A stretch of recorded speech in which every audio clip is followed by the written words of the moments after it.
Ayan, malapit na ang Pasko. Malapit na ang Pasko.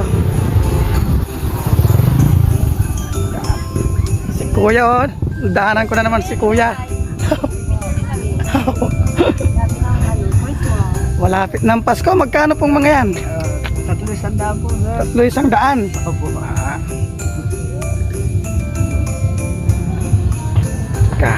Ganun kaya akong saya para magbuya na may bumili na ba? Wala pa po eh. Wala pa. Anong pangalan niyo uli? Jose Palma po. O tama, Jose Palma. Makakalimutin ako.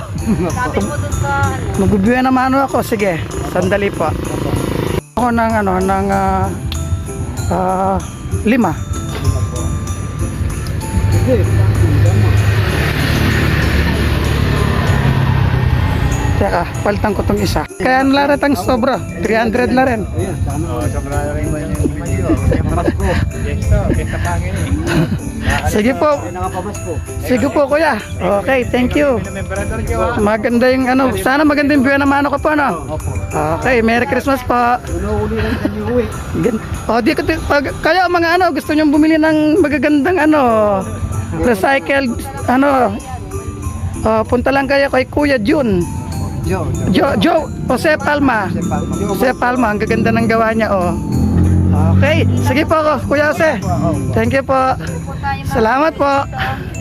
Salamat po. Dito anong baryo po ito? Santa Catalina. Nandito lang si Kuya Jose, manggagawa ng recycled parol. Ayan. Sige po, Kuya. Thank you po.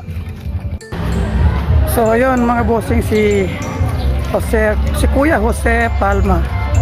Natatandaan ko pala last year nadaanan ko siya, nagja-jogging tayo.